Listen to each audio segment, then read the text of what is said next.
आचार्य कल्प पंडित टोडरमल जी द्वारा रचित मोक्ष मार्ग प्रकाशक ग्रंथ अधिकार 7वां सम्यक्त व सन्मुख मिथ्या दृष्टि का स्वरूप। जैनी होकर भी जी मिथ्या दृष्टि रह जाते हैं, यह चर्चा यहाँ पर 7वें अधिकार में की गई है। जिन्हें वीतरागी सर्वज्ञ भगवान की वाणी प्राप्त नहीं हुई, वे तो मोह में मिथ्यात्व में ही जीते हैं, परंतु जिनके मोह के नाश करने का अवसर आया है, वे जिनेंद्र भगवान के शासन को प्राप्त होते या वीतरागी सर्वज्ञ के शासन को प्राप्त होते। परंतु वीतरागी और सर्वज्ञ भगवान के शासन को प्राप्त होकर भी कोई जीव मिथ्यात्व से बाहर कैसे नहीं आ रहा है, ये उसकी बात चल रही है।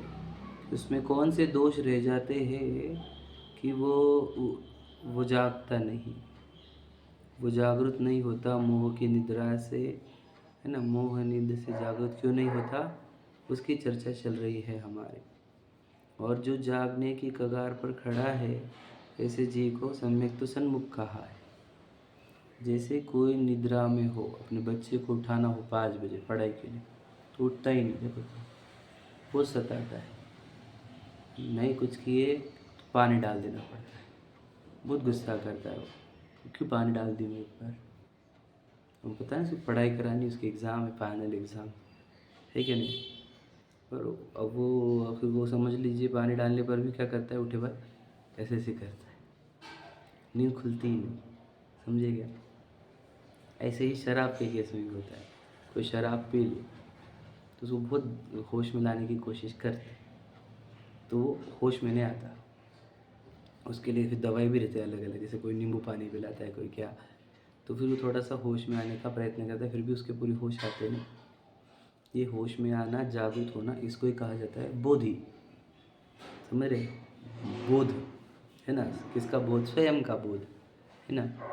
तो वो कहते दुनिया सब कुछ सुलभ है, लेकिन बोधि नहीं मिलती, बोधि दुर्लभ भावना है, जागता ही नहीं, कितना भी जगह। ये जिनवानी है वो, है ना, जिनेंद्र भगवान की वाणी ही वो औषधि है जिससे मोह की निद्रा और मोह का नशा उतरता है। परंतु देखो कितना डाल के देख रहे हैं हम, कुछ जागते ही नहीं है। जागता ही नहीं जी, मोह की निद्रा में अनंत काल से सोया हुआ है, अभी भी नहीं जाग रहा। कोई देह में, पत्नी बच्चे मेरे, ठीक है नहीं, कोई घर मेरा, कब जागेगा बताओ। तो कहना क्या है कि मोह की निद्रा अनंत काल से चल रही है। अब जो इस मोह की निद्रा से बाहर आने का प्रयत्न कर रहा है, उसका वर्णन हम पढ़ रहे हैं। जो प्रयत्न कर रहा है कि मुझे जागना है, मुझे सोना नहीं हो, समझे कि नहीं। जागने के लिए जो रुचिवंत हुआ है, उत्साही हुआ है, समझे कि नहीं, उन जीवों की बात चल रही है। जिसे जागना ही नहीं है, उसको कौन जगा है बता, कि मुझे नहीं उठना, जाओ। तो उसको कितना भी उठाओ तो उठेगा नहीं। लेकिन कोई उठना चाहता है, समझ लीजिए, जागना चाहता है, तो उसे उसको जगाने के लिए, है ना, जिनेंद्र भगवान की वाणी मिलती है। तो वो जिनेंद्र भगवान की वाणी का क्या करे, तो कह रहे वो वाणी को अच्छे से पहले सुने, है ना, पहले नाम सुने, फिर उसके लक्षण जाने, फिर उसकी परीक्षा करे, परीक्षा कर कर निर्णय करे और फिर उसका अनुभव कर कर उसके श्रद्धान करे। श्रद्धान जब होगी तो सम्यक दर्शन कहा जाएगा। निर्णय करने की प्रक्रिया, है ना, ये अनुभव करने की प्रक्रिया, यही लब्धियाँ है जो अपन पढ़ रहे हैं, अभी पढ़ने भी वाले हैं आगे। तो उसमें जो 6 द्रव्य कहे हैं, 7 तत्व कहे हैं, इनकी परीक्षा करके निर्णय करना। 6 द्रव्य में एक जी द्रव्य है जिसके अंदर ज्ञान और सुख गुण है, तो उसी में जी द्रव्य में ही ज्ञान और सुख को खोजना, ठीक है। फिर कहा कि जी द्रव्य में भी स्वभाव में सुख है, विभावों में सुख नहीं है, विभाव में दुख है, ठीक है। तो जीव के स्वभाव में सुख खोजना, विभाव में नहीं, ठीक। आगे स्वपर का श्रद्धान करना। फिर कहे कि ये जो अनुयोग है, द्रव्य अनुयोग कहो या 6 द्रव्य 7 तत्व का स्वपर का विभाजन कराने वाला, इनको तो आप बहुत डिटेल में पढ़ो, इनकी परीक्षा करो, न्याय युक्ति से, प्रमाण न्याय से, सत्संख्या लक्षण आदि सबसे इसकी परीक्षा करो, है ना। और इसी में उपकारी है जो द्रव्य परम प्रथमान योग कर्ण चरण योग का भी अभ्यास करो, लेकिन वो उपकारी है, मुख्य ये है, समझ में आए। तो मुख्य में अब क्या कहे कि इसकी परीक्षा करें तो कैसे समझे हम सम्यक तो हमारे को हुआ कि नहीं हुआ या होने ही वाला है। तो उन्होंने दिए है जो क्या कि जब तक इसे तत्व श्रद्धा ना हो जाए, सच्चा तत्व श्रद्धा ना हो, फिर यह ऐसी ही है, ऐसी प्रतीति होकर ऐसे ना भासे तब तक, ठीक है। तीसरा बोलो, पर्याय में जैसे अहम बुद्धि है, पर्याय मतलब शरीर में जैसे अहम बुद्धि है वैसी अहम बुद्धि आत्मा में ना आ जाए तब तक, या फिर अपने अहितकारी और हित भाव को न पहचाने तब तक, यह जीव सम्यक तो सन्मुख मिथ्या दृष्टि है। और यदि इसको ये काम हो जाए तो सम्यक दृष्टि है। समझ रहे ना बात को। तो बात मुख्यतः से क्या है कि कब बोलेंगे हम जागे, बोलो जागा कब बोला जाएगा, जब वो जो है उसको मैं मानने लग जाएगा तो जागा। आप समझ रहे ना। अब देह को ही मैं, समझ रहे कि नहीं, मैं बना भी देह में तो जागा कि नहीं जागा, तो जागा नहीं। बात समझे कि नहीं, सिंपल है, देखो वहाँ पर लिखा हुआ है और जो मैं बोल रहा हूँ वही। और बोधि दुर्लभ का भी यही अर्थ है, मोह निद्र से उठ रहे चेतन वो जो कहे यही बात, तो समझे कि नहीं। मोह निद्र के जोर जगवासी घूमे सदा, कर्म चोर चहोर सर्वस लूटे सुध नहीं, समझे कि नहीं। सदगुरु दे जगाए, समझे कि नहीं, पारी डाल डाल के जाग जाग जाग, मोह नींद तब उपशमे, समझे कि नहीं, तब मोह की नींद उपशमती है। हमको पता है मोह नींद, हम कितने दिन से बोलते रहते मोह नींद मोह नींद, मोह नींद से भाग जागना नहीं किसी को पैसे कमाने सबको, संयोग बढ़ाने हैं, पत्नी बच्चे बच्चे शादी अच्छे से करने के, हमारे को बंगला होना चाहिए, ये सब मोह नींद से किसी को जागना ही नहीं। अगर कोई होता सच में कमर कस के खड़ा हो जाता कि मोह की नींद से जाग, तो जाग भी जाता, पर जागना किसी को नहीं ना, है ना। बात समझ रही कि नहीं, मतलब नीड होती तो खोज हो ही जाती, है ना। पर किसी को नीड ही नहीं, किसी को जागना ही नहीं, बस सोए रहो बस, समझे कि नहीं। बहुत सारा धर्म करते हम तो, बहुत धर्म करते और नींद से नहीं जागते। धर्म के नाम पूजा प्रसाद अभिषेक या फिर कुछ विधान वगैरह, महाराज जी की सेवा वगैरह हो गए धार्मिक, और मोह की निद्रा वो नहीं जागा, उससे जागना नहीं। वो देवशास्त्र गुरु भी मोह की नींद से जागने के लिए थे बस, पता है कि तुझे, उनकी सेवा करके सेवक बन के दास बन के रहे तो जिंदगी भर, उसके लिए थोड़ी था, समझे कि नहीं। नहीं आप तो वो महान हो, हम तो सब भक्त है, आपकी सेवक है, तो इसके लिए थोड़ी बना है यहाँ पे। पता है आपको, वस्तु स्थिति ये है, कोई जीव किसी का सेवक नहीं हो सकता, दासत्व का तो प्रश्न ही नहीं उठता, प्रत्येक जीव परमात्मा। तो किसी का दास बन के खुद को धार्मिक मानते, कैसे धार्मिक है तू, समझे कि नहीं। यहाँ पे हमें को भगवान बताया जाता है उसका स्वयं का, तो वो नहीं जागना, वो समझे इनकी सब भक्त है, हम क्या नहीं है, ये हमारे ये हमारे वो, समझे कि बस खत्म हो जाता है उसमें, पूरा जीवन चला जाता है, मोह की निद्रा से जागता नहीं, समझे क्या। मोह से निद्रा से जागना होगा, बताओ। सात तत्वों का श्रद्धान होना चाहिए, ये ऐसा है, ऐसी ही प्रतीति होनी चाहिए, जैसे देह में मैं बुद्धि थी वैसे आत्मा में मैं बुद्धि आनी चाहिए, और अपने अहितकारी और हितकारी भावों को पहचानना चाहिए, समझे कि नहीं। अब हम थोड़ा सा इसमें ही जाते हैं डिटेल में, अहितकारी भाव हितकारी भाव, कल चर्चा आखिरी में हुई थी, उसी की डिटेल में जाना है, अत्यंत आवश्यक है, ठीक है। इसकी गहराई में उतरने के लिए थोड़ा सा बैकग्राउंड बनाते हैं। देखो हमने बताया था आपको कि समझ लीजिए, एग्जाम्पल ले रहा हूँ मैं, कि अगर सभी जीव, जितने जीव है दुनिया में, अनंत जीव, ठीक है, दुनिया में अनंत जीव है, वे सभी के सभी स्वभाव रूप परिणम रहे हैं, यदि पूरे के पूरे एक भी जीव विभाव रूप ना परिणमे तो ये दुनिया कैसी रहेगी, ये प्रश्न है हमारा। क्या दिखेगा आपको दुनिया में, बताइए। प्रश्न क्या समझेगा, ऐसे कुछ भी प्रश्न पूछते हैं आप मैंने हाइपोथेटिकल क्वेश्चन से आगे बढ़ रहा हूँ, प्रश्न समझो।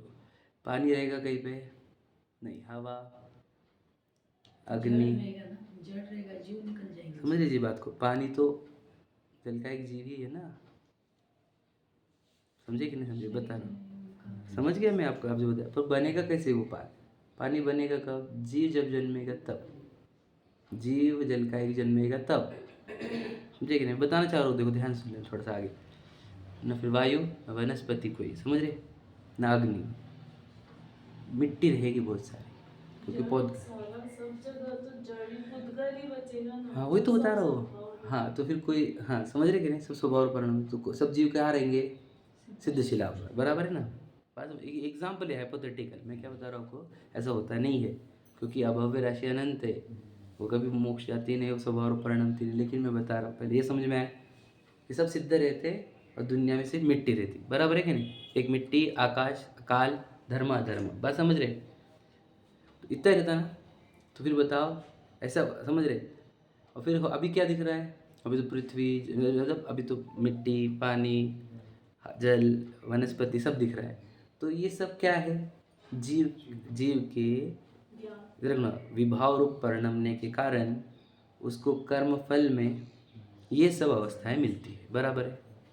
जब वो स्वभाव रूप परिणाम रहते सब, तब स्वर्ग में कोई था क्या? नहीं था। नरक में कोई था क्या? नहीं। मनुष्य कोई था क्या? नहीं था। तिर्यंश कोई था क्या? नहीं था। और अभी चारों है, बात समझ रहे? थोड़ा मैं क्यों बोल रहा हूँ उसे समझो आप। तो ये जो चारों जो है, ये जीव का स्वरूप है क्या? नहीं है। बात समझ रहे कि नहीं? मतलब ये क्या है? कृत्रिमता है। ध्यान से सुन लेना, बराबर है? कृत्रिमता मतलब ये कर्मों ने बनाई हुई अव्यवस्था है। वो छह द्रव्य में मनुष्य द्रव्य है क्या? देव द्रव्य नहीं है, नारकी द्रव्य नहीं है, तिर्यंश भी द्रव्य नहीं। आप समझ रहे कि नहीं? द्रव्य परमानेंट रहता है, पर्य परमानेंट नहीं रहती, समझे कि नहीं? तो ये कृत्रिम आकार है, कर्मों ने बनाया हुआ, बराबर है? पहली बात समझ में? तो ये कृत्रिम आकार होने से ये मैं नहीं हूँ, पहली बात समझ लीजिए। स्पष्ट समझेगा ये बात को, गहरे समझ लो आप। मेरे विभावों के फल में कर्मों ने ये शरीर का आकार बना के दिया है, ये तो मैं कुछ किंचित भी नहीं हूँ। समझ में आई बात? बात समझ रहे क्या नहीं? गलती से पुरुष स्त्री मत मान लेना खुद को, मनुष्य ने मान लेना, देवनार की मत मान लेना, समझे कि नहीं? पज्जय मोड़ाई पर समय का है ना, तो पर्याय में मूर्ख हो जाता है ये, समझे कि नहीं? पर्याय को मैं मान लेंगे, नो कर्म को। ठीक, अब आप समझो बात से। तो ये कृत्रिम वस्तु हो गई, और फिर कृत्रिम वस्तु को देखकर कृत्रिम भाव उत्पन्न होते हैं, समझे? मैं विशाल मानता हूँ तो विषय में विशाल कमाने हैं, नाम कमाना है, पत्नी बच्चों को देखना है, गाड़ी बंगले देखना है, पुण्य कमाना है, आप समझ लीजिए, समझ रहे? तो ये सब जो भाव उत्पन्न हो रहे हैं, ये देह को मैं मानकर, यानी मोह रूप होकर, देह का राग होने से, है ना, या किसी से द्वेष होने से ये भाव उत्पन्न। तो ये भाव क्या हो गए? कृत्रिम भाव, अर्थात ये मेरे स्वभाव नहीं है, विभाव है। समझ में आया? बात समझ में आ रही है क्या? तो राग चाहे कोई भी हो, आएगा किसमें? विभाव, समझे? समझ में आ रही गहराई से बात? तो पत्नी बच्चों का हो तो भी विभाव है, समझ में आ रहा है? और स्वयं का संबंधी हो राग, वो भी विभाव है, समझे? कल का प्रश्न था। अब देखो ध्यान से सुन लेना। तो राग द्वेष मोह भाव मेरे भाव है ही नहीं। अब सोचो जो मेरे नहीं है उसको मैं मानना, यही मोह होता है, समझे कि नहीं? मोह की परिभाषा ये है, जो अपनी वस्तु नहीं उसको अपने वस्तु मानना। तो वो जो राग था, याद रखना, देह को मैं मानना जैसा मिथ्यात्व है, वैसे ही राग को मैं मानना भी मिथ्यात्व है। समझे कि नहीं? वेद ज्ञान में भाव कर्म और नो कर्म दोनों से वेद ज्ञान करने को कहा है। तो द्रव्य नो कर्म मतलब देह से, और भाव कर्म मतलब वही, समझे कि नहीं? वो राग भाव से भी वेद ज्ञान चाहिए। राग का एकत्व, ममत्व, कर्तृत्व, भोक्तृत्व भी मिथ्यात्व में आता है। क्या समझे? तो गहराई समझना, मैं समझाना चाह रहा हूँ थोड़ा डिटेल्स, ध्यान से सुन। तो फिर वो राग में नहीं हूँ, ये आप लोग को ध्यान में आना चाहिए। फिर वो राग जब मैं हूँ ही नहीं, तो उसमें धर्म हो सकता है क्या? विचार करो, मेरा धर्म राग भाव में क्या संभव भाई? बात समझे कि नहीं? हम क्लैरिटी से समझ नहीं रहे, समझना, और इसकी गहराई बता दो। तो ये राग भाव में नहीं हूँ, तो ये मेरा धर्म नहीं है। तो ये राग भाव है क्या? विचार करो। हाँ, हमने बताया ये प्रभाव है, ये स्वभाव नहीं है, समझ रहे कि नहीं? स्वभाव मतलब क्या? फिर स्वभाव क्या है? तो बोलो, जानना देखना जो चल रहा है इस राग को, इस राग को जो ट्रेस कर रहा है, वह जानना देखना, वह मेरा भाव है, स्वभाव। समझे क्या? अब बोलेंगे जानना देखना स्वभाव है, कहाँ लिखा हुआ है? बोलो, कहाँ लिखा हुआ है जानना देखना स्वभाव है? बोलो, कहाँ पढ़ा क्या आपने कहीं पे? बताता हूँ आपको। हाँ, वितरागाय नमक का मैं बताता हूँ आपको। देखो समय सारथी में से कुछ बताता हूँ आपको कि धर्मादि मेरे कुछ नहीं, उपयोग केवल एक में। उपयोग, उपयोगो लक्षणम, समझे कि नहीं? उपयोग लक्षण का अर्थ क्या होता है? उपयोग का अर्थ क्या? बोलो, ज्ञान दर्शन का व्यापार को ही तो उपयोग कहा जाता है। तो जो जानना देखना जो चल रहा है वही मेरा लक्षण है, वही मेरा धर्म है, वही मेरा भाव। समझे? गहराई समझ रहे? तो जानना देखना जब चलेगा केवल, वो मेरा धर्म है। आप समझे? तो राग भाव मेरा धर्म नहीं हो सकता। समझे कि नहीं समझे? उपयोग वो लक्षणम, समझ रहे? उपयोग ही लक्षण है आत्मा का, उपयोग ही मेरा धर्म है। क्योंकि वस्तु स्वभाव धम्मो, वस्तु कौन है? मैं जीव, उसका उसका स्वभाव क्या है? ज्ञान दर्शन, उपयोग लक्षण। समझ रहे? और एक बात कहा उसी के आगे, ये जो गाथा गई उसके आगे गाथा क्या कही कि मोहादि मेरे कुछ नहीं, उपयोग केवल एक में। तो मोह को भी कहा मैं नहीं हूँ, क्योंकि इस मोह को जानने वाला, इस राग द्वेष को जानने वाला भी तो वहाँ विद्यमान है। समझे कि नहीं? हम उस प्रतिभाषक भाव को पकड़े, वो मेरा स्वभाव है। समझे कि नहीं? स्वभाव विभावों का भेद ज्ञान, जिस काल में राग है उस काल में ज्ञान है क्या? नहीं है? है। राग को राग जाना किसने? राग को द्वेष थोड़ी बोला किसी ने। समझे कि नहीं? मुझे खाने का राग है, खाने का द्वेष ऐसा थोड़ी बोला गया। तो राग चल रहा है, ये किसने समझा? आप समझो। समझ रहे कि नहीं? ये ज्ञान दर्शन स्वभाव, समझ रहे? आप समझ में आया कि मेरा स्वभाव कौन सा है? प्रतिभासना। तो अब आप बोले कि कब कैसे दिखेगा हमारे को? मान चले तो राग ही राग दिख रहा है, तो राग राग दिख रहा है, तो राग राग को गौण कर और जानने जानने को मुख्य कर। समझे? तो जहाँ राग गौण होते होते जाएगा तो वहाँ पे एक जानना जानना बच जाएगा, वही धर्म है हमारा। समझे क्या कह रहे हो? थोड़ा समझे गहरा और समझना। असल में कल जो बोल रहे थे हम कि मैं तो जीव हूँ, मैं तो चेतन हूँ, तो भगवान हूँ, तो ये भी क्या है? राग ही है। ये मेरा धर्म है क्या? ये मेरा धर्म नहीं। समझे? ये मेरा धर्म क्यों नहीं? मैं तो आत्म संबंधी चिंतन कर रहा हूँ। तो ये भी क्या? राग ही रूप है। जहाँ जी चिंतन भी ना चले आत्म संबंधी, तो क्या चले? ज्ञान दर्शन। समझा क्या? थोड़ा गहरा ये कल जो बताई थी मैंने उसकी डिटेल में। तो आपको स्वभाव प्रभाव, तो अहितकारी भाव हितकारी भाव क्या रहता है वो भी समझा देते हैं, जो समझना है हमारे को। क्योंकि समझते नहीं हम, बहुत गड़बड़ कर देते हैं। मैं बताता हूँ, देखो। तो अहितकारी भाव क्या?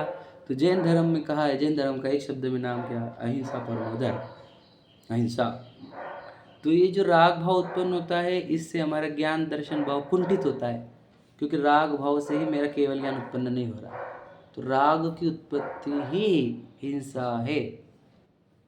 समझे कि नहीं? इससे मेरी शांति, मेरी निराकुलता का घात होता है।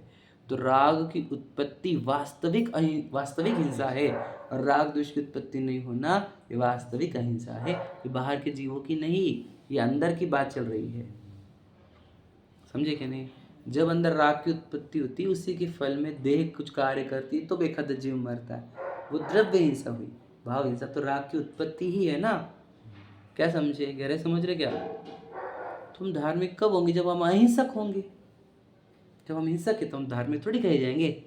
तो अहिंसक कब होंगे? जब अंदर राग द्वेष उत्पन्न नहीं होंगे, ज्ञान दर्शन का व्यापार चलेगा, तब हमारे को अहिंसक कहा जाएगा, तब हम धार्मिक कहे जाएंगे। हमें धार्मिक होना तो हम क्या? अहिंसा परमो धर्म, सबसे ऊंचा धर्म कौन सा वाला? दूसरे जीवों को तो मैं मार ही नहीं सकता, क्योंकि उसके तो आयु कर्म से मरता है, आयु कर्म से जीवित रहता है वो। तो वो एंगल से पकड़ेगा अहिंसा परमो धर्म? नहीं। क्या समझे? समझे कि नहीं समझे? उस अपेक्षा से कैसे पकड़ा जा सकता है अहिंसा परमो धर्म? क्योंकि उसको तो मैं मार ही नहीं सकता, ना मैं बचा सकता हूँ। तो अहिंसा परमो धर्म हमारा कैसे पकड़ा जाएगा? राग भाव उत्पन्न नहीं होने देना। समझे कि नहीं? अब मोह राग द्वेष तीनों आते हैं, उसमें राग बोल रहा हूँ। विभाव उत्पन्न हो गया, स्वभाव का घात होता है, तो उससे ही हिंसा होती है। समझे? तो फिर क्या कहना है हमारे को कि हमारा अहितकारी भाव और हितकारी भाव समझ में आ रहा है क्या? अब गहराई समझ लो। अब हम हमारे आज तक हितकारी भाव को ही नहीं पहचाने, इसलिए हम सम्यक दृष्टि नहीं। समझे? ये सम्यक दृष्टि की पहचान है कि उस हितकारी भाव और अहितकारी भावों को पहचानना है। अब हम दिन भर अहितकारी भावों में रहते हैं, हमारा कुछ बुरा भी लगता नहीं। वो हमारे को बताओ, जो हमारा राग द्वेष चल रहा है, मोह चल रहा है, वो स्वभाव लगता है कि विभाव लगता है? बताओ क्या लगता है? वो हमारे को स्वभाव लगता है कि नहीं? अच्छा, वो अहितकारी लगता है कि हितकारी लगता है? हितकारी लगता है। कैसा अभ्यास है हमारे जिनवानी का? प्रश्न समझे क्या? वस्तु स्वभाव नहीं समझे ना हम, वस्तु कौन हूँ मैं, मेरा स्वभाव क्या है, कौन सा भाव मेरे को प्रकट करना है, कुछ भी नहीं समझ रहा मैं। तो बोलो क्यों? पितवा पिता पुनः पितवा समझे, पीते रहो, समझे कि नहीं, सबको पिलाते रहो, बस मोह की नींद आप जाग ही नहीं रहे, समझे। जहाँ सोचो एक भी राग नहीं है वहाँ पर। देखो भगवान जी के दो गुण हमेशा बोलता हूँ ना, इसे समझ लो, भगवान जी क्या नहीं कर रहे, भगवान जी क्या कर रहे, दो गुणों में। वीतरागी, इन्हें राग नहीं करते, सर्वज्ञ, सबको जानते, मतलब दो ही काम करने हमारे को। राग उत्पन्न नहीं होने दो तो ज्ञान दर्शन तो उत्पन्न हो ही रहा है। भगवान जी की भी दो लक्षण आए कि नहीं? कौन से लक्षण है बताओ? ये दोनों हितोपदेशी तो कोई कोई होते तीर्थंकर, बाकी भगवान जी का लक्षण तो इतना ही है, वीतरागी सर्वज्ञ। इसका अर्थ क्या? राग नहीं होने देते तो क्या होता है? सर्वज्ञ, पूरी दुनिया को जानते। समझे ना? बात समझ रहे हैं? अहितकारी भाव, हितकारी भाव, ये तो आपको भगवान जी समझ जाते तभी समझ जाना चाहिए था कि भाई भगवान जी को एक वीतरागी कहा है और एक सर्वज्ञ कहा है। तो मुझे समझना होगा वीतरागी क्या होता है। तो वही अहितकारी भाव छोड़ दिए, उसको कहते हैं वीतरागी। और सर्वज्ञ मतलब धर्म रूप परिणमते, अहिंसा रूप परिणमते, स्वभाव रूप परिणमते है, समझे क्या नहीं? वो जो ज्ञान दर्शन भाव है ना, जो मैं बता रहा हूँ, वो ही पारणामिक भाव है। ध्यान सुन लेना, 5 भाव में। और ये राग द्वेष यौदैक भाव है। यार समझना, 5 भाव समझते कि नहीं? इससे डिटेल में बता रहा हूँ, उसको समझ रहे कि नहीं? यही वो राग द्वेष जो है वो औदैक भाव है, उदय से उत्पन्न हुए, उदय के निमित्त से। वो मेरा स्वभाव भाव नहीं है, मैंने बताया आखिर में, कृत्रिम भाव है वो, इस देह के लक्ष्य से उत्पन्न हुआ है। वो मेरा नेचुरल फॉर्म नहीं है, this is not my natural भाव, दिस इज आर्टिफिशियल भाव। कैसा? जैसे स्फटिक के ऊपर लाल कलर का कोई कपड़ा रख दिया हो तो स्फटिक लाल दिख रहा है, और स्फटिक लाल है नहीं, स्वभाव नहीं उसका लाल बना। बात समझे कि नहीं? तो मेरे आसपास देह उत्पन्न हो गई, तो देह संबंधी भाव उत्पन्न हो रहे, वो मेरा स्वभाव नहीं है, समझे कि नहीं? That is not my natural भाव, समझे कि नहीं? वो मेरा नेचुरल भाव नहीं, नैसर्गिक भाव नहीं मेरा, समझ लीजिए। हम नैसर्गिक वस्तु है, नैसर्गिक मतलब प्राकृतिक, विकल्प बोल रहे थे ना, प्रकृति की एक वस्तु हूँ मैं, तो मेरा भाव भी एक प्राकृतिक भाव होना चाहिए। प्राकृतिक वस्तु हो तो एक प्राकृतिक भाव भी होना चाहिए, समझे कि नहीं? तो प्रकृति कौन हूँ मैं चेतन वस्तु ही प्राकृतिक वस्तु है, समझे कि नहीं? और फिर प्राकृतिक भाव भी चेतना ही है उसका, ज्ञान दर्शन चेतना, ज्ञान चेतना, यही उसका प्राकृतिक भाव है। तो सोचो, हमारे को प्राकृतिक भाव की, यानी नैसर्गिक भाव की, स्वाभाविक भाव की, और अहिंसा वाले भाव की, अनाकुल भाव की, निराकुल भाव की ही ओढ़ नहीं है, समझे क्या? फिर अगर हमारे को ये पसंद नहीं है वो निराकुल भाव, है ना, वो अहिंसक भाव, वो स्वभाव भाव, है ना, प्राकृतिक भाव, ये हमारे को पसंद नहीं है, यदि हमारे को तो विभाव भाव, आकुलता वाले भाव, राग द्वेष, समझे कि नहीं, ये पसंद है, तो मुझे बताओ, हम भगवान जी हमारे को अच्छे लगते हैं तो किस आधार पर? बताइए, क्योंकि वो हमारा अच्छा कर देंगे, समझे कि नहीं? विचार करो, जब हमारे को वो भाव अच्छे लगते हैं तो उन भावों के धारक अच्छे लगते हैं, क्या समझे? तो उनकी पूजा करने में रस आता है, क्योंकि हे भगवान, हम भी ऐसा भाव प्रकट करें। हमारे को वो भाव ही पसंद नहीं है, फिर सबने बोल दिया पूजा करने की, तो हम पूजा कर रहे हैं, और बस कोई लॉजिक नहीं उसका, समझे कि क्या काम है? हम भी ऐसा भाव प्रकट करें, हो मेरी ऐसी दशा, समझ रहे कि नहीं? तो वंदे तद्गुण लब्धे का अर्थ जो पूछ रहे थे, उसका अर्थ देखो, उसमें क्या लिखा है? मोक्ष मार्ग से नेतारम भेक्तारम कर्म भूभृताम। तो ये तो पर्याय की बात चल रही है। ज्ञातारम विश्व तत्वानाम, क्या है ज्ञातारम? मतलब पर्याय के नाम है ना, केवल ज्ञान पर्याय है। तो वंदे तद्गुण लब्धे, तो क्या आता है? हमारे को ऐसी पर्याय प्रकट, हमारे ऐसे भाव प्रकट, मुझे भी स्वभाव प्रकट, समझे कि नहीं? जो स्वभाव है वही धर्म है, और कोई धर्म ही नहीं, समझे कि नहीं? देखो, वस्तु स्वभाव धम्म, तो वस्तु उसका स्व वाला भाव ही धर्म होता है। तो आप वस्तु कौन हो? जी, तो स्व का भाव कौन सा है उसके अंदर? जो मुझे खाने पीने के, पत्नी बच्चों के, वो तो मेरे स्व भाव नहीं, वो तो विशाल वाले भाव। आप समझे कि नहीं? कृत्रिम भाव है वो। कृत्रिम रचना कर्मों ने बना के दी है, स्वांग बता चुका हूँ मैं। तो स्वांग के भाव है, वो तो मेरे स्व भाव नहीं है, वो कृत्रिम भाव है, पर भाव है वो। जो मेरा जानन देखन है वो मेरा भाव है। समझो, जब जानन देखन भाव को धर्म समझेंगे तब आपने धर्म समझा। यदि जानन देखन को धर्म नहीं समझा तो मंदिर को धर्म समझेंगे, पूजा को धर्म समझेंगे, प्रक्षाल को धर्म समझेंगे, है ना, विधान को धर्म समझेंगे, शिखर से जाने को धर्म समझेंगे, महाराज जी की सेवा करने को धर्म समझेंगे। और वो जो जानन देखन रूप जो भाव है, उपयोग वाला जो भाव है, उसको धर्म नहीं समझते हम, तो हमारे को धर्म समझाएगा। समझे क्या क्या कह रहा हूँ? तो हमारे अंदर वो लड्डू फूटे तो किसके प्रति? स्वभाव के प्रति। कितना अच्छा होगा जिस दिन मैं सिर्फ ज्ञान दर्शन रूप रहूंगा और कोई मोह राग द्वेष नहीं होगा। पता है, आप इतने बस अंतर्मुहूर्त के सेकंड भर के लिए आप रह गए ना ऐसे, तो केवल ज्ञान उत्पन्न हो जाता है। पता है आपको स्वभाव की ताकत कितनी होती है? स्वभाव के सन्मुख की कैसे टिकेगी, समझे कि नहीं? खटकती है राग आदि कर्ण की विकारी, है ना। तो स्वभाव की ताकत कितनी होती है पता है आपको? मैं बताना चाहता हूँ। स्वभाव में आप बस सेकंड भर रह गए प्योर स्वभाव में, तो केवल ज्ञान उत्पन्न हो जाता है, अनंत सुख उत्पन्न हो जाता है। समझते क्या आप धर्म क्या होता है? धर्म के नाम पर हमारे को दिखता क्या है? प्रश्न ये है हमारा, what is your definition about धर्म? बात समझिए क्या? हम पूछते ना तो हम बोल तो देते कि क्या वस्तु का स्वभाव धर्म है, पर आप समझ ही नहीं रहे किसको बोला जाता है धर्म। समझ में आ रहा है? अब अंदर उतर के बोल रहा हूँ मैं चेतन हूँ, चेतना रूप परिणाम ना, चेतन परिणाम, चेतना परिणाम, वो मेरा धर्म है। फिर ये शरीर से क्या करना होगा? वो तो सब रिफ्लेक्शन हो जाता है। तू अंदर जैसे जैसे करेगा ना काम, वैसे तू इधर चेतना रूप परिणाम का प्रयत्न करेगा, इधर देह सब छूटते जाएगा। सब क्रिया, दीक्षा लेना, जंगल में चले जाना, वो सब उधर होते रहेगा, उधर कुछ भी करने की जरूरत नहीं तुझे। तू बस इधर चेतना रूप परिणाम का प्रयत्न कर। शुद्ध चेतना रूप, दो चेतना नहीं, शुद्ध और अशुद्ध। तो शुद्ध चेतना में तो ज्ञान चेतना का ही है, और अशुद्ध चेतना में कर्म चेतना, कर्मफल चेतना का ही है। समझे कि नहीं समझे? तो चेतना वर्ड से भी बता रहा हूँ आपको। तो वो जो ज्ञान दर्शन रूप परिणाम है वो ज्ञान चेतना है, और राग रूप परिणाम वो कर्म चेतना आती है। समझे क्या? बात समझ में आ रही है? तो हितकारी अहितकारी भाव की पहचान समझ में आ रही क्या?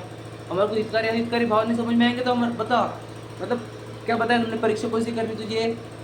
बोलो कौन सी परीक्षा? हे उपाधि तत्व की, बराबर है ना? क्योंकि ये तत्व को तो एज इट इज जान ले।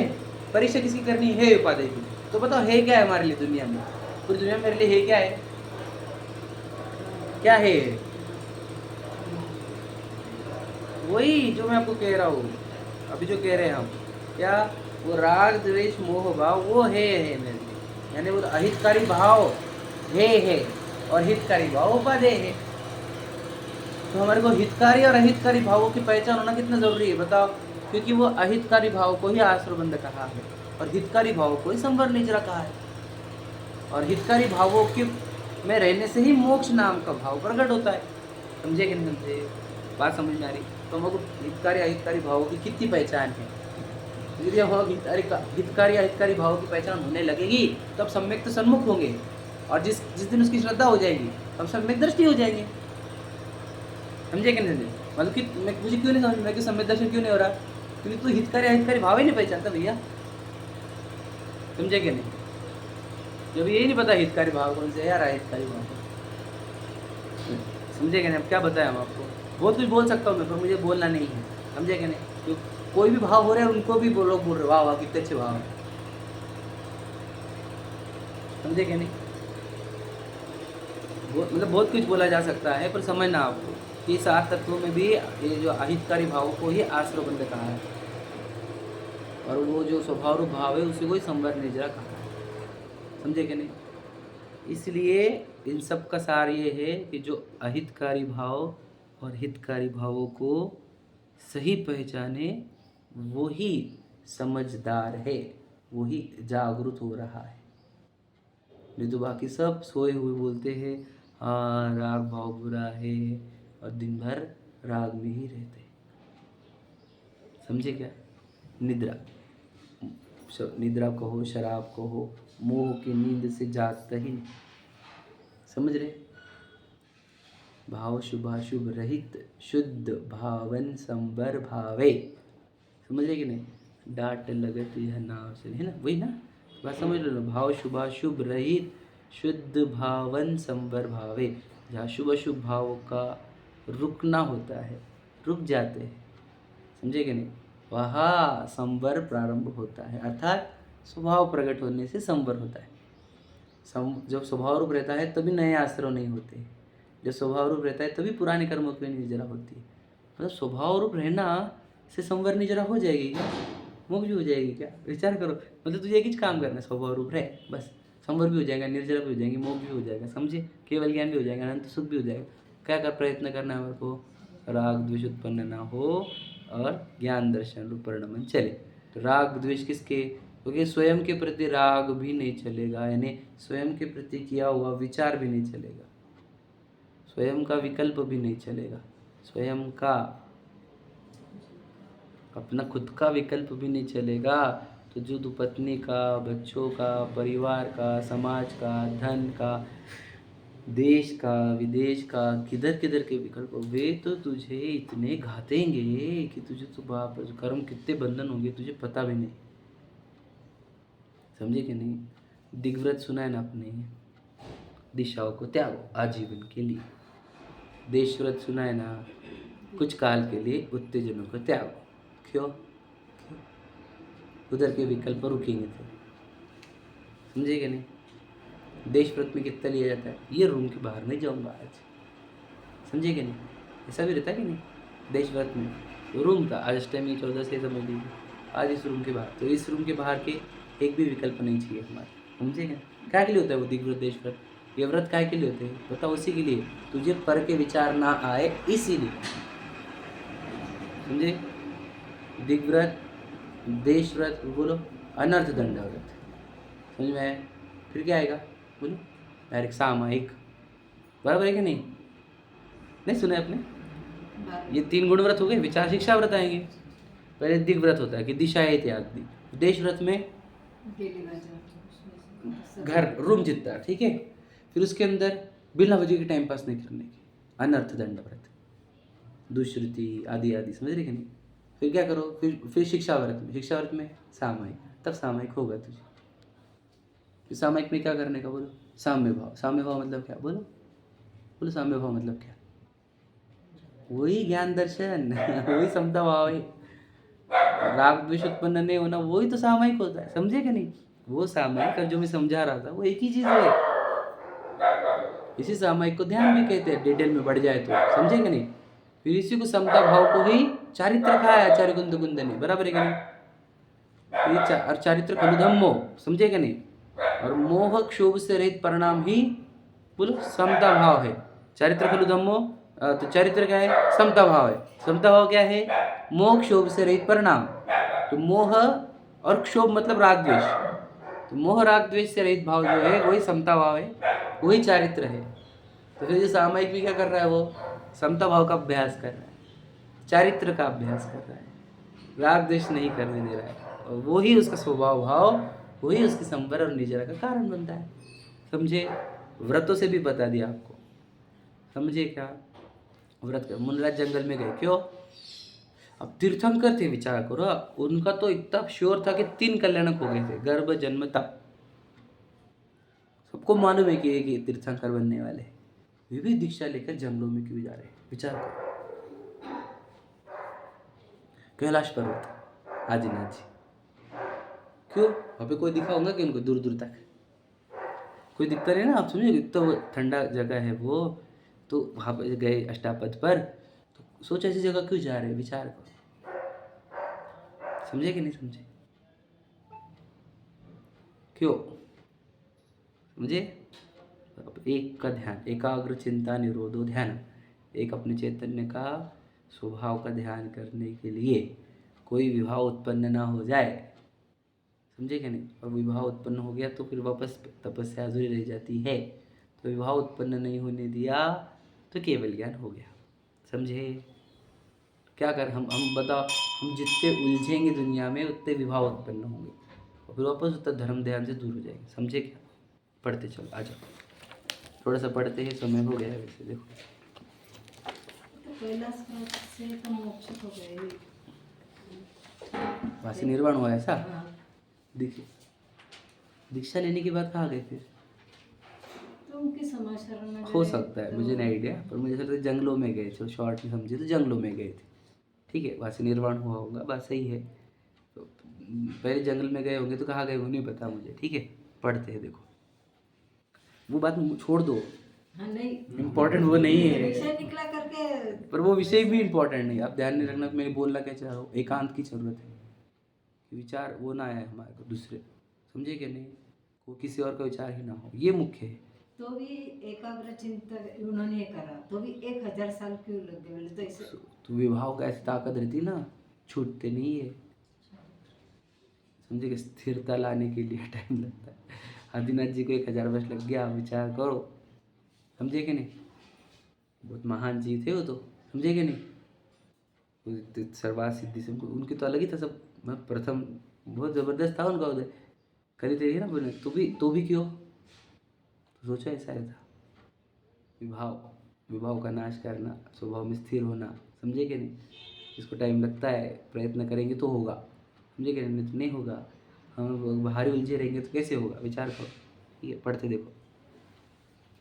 जब तक सच्चा तत्व श्रद्धा न हो, यह इसी प्रकार है, ऐसी प्रतीति सहित जीवादि तत्वों का स्वरूप आपको भासित न हो, जैसे पर्याय में अहम बुद्धि है, वैसे केवल आत्मा में अहम बुद्धि न आए, हित अहित रूप अपने भावों को न पहचाने, तब तक सम्यक्त के सन्मुख मिथ्या दृष्टि है।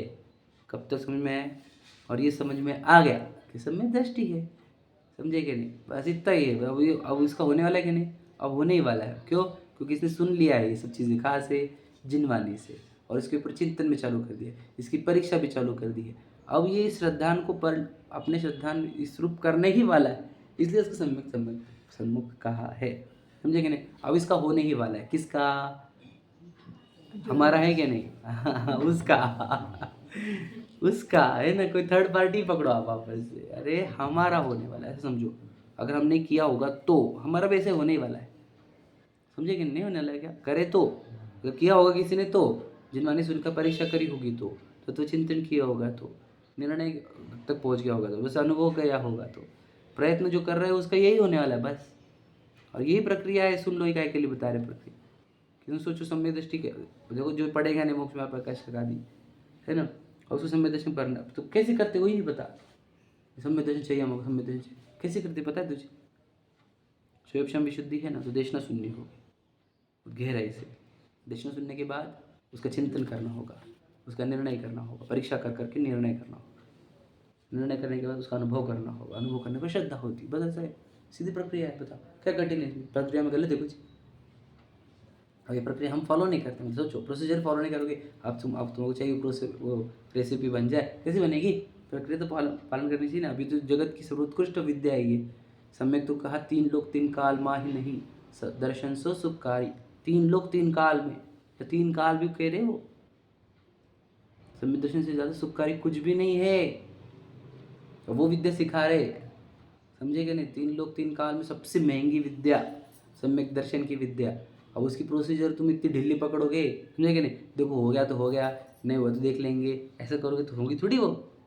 ऐसे तुम अगर सब्जी बनाना चलोगे, अच्छी बन गई तो बन गई, तो भी नहीं बनती अच्छी, पूरा उसमें शार्पनेस यूज़ करनी पड़ती है कि कितने मेजरमेंट बोले है, कब क्या डालना है, कब क्या निकालना है, तब वो बनती है जैसे बनाना चाहते, समझे क्या। वहाँ पर भी एक किसी प्रोसीजर गलत होने पर गड़बड़ हो जाती है। यहाँ पर याद रखना, वहाँ पर आपको अगर सब्जी ने आज नहीं बनी तो 2-4 दिन बाद बना लोगे, यहाँ पर प्रोसीजर बिगड़ी ना तो अनंत काल बाद वापस लाना। फिर जैसे चिंतन रत्न समुद्र में घूम गया तो उसको ढूंढने के बाद जितना टाइम लगेगा उतने देर के बाद तो 30 पर्याय मिलेगी,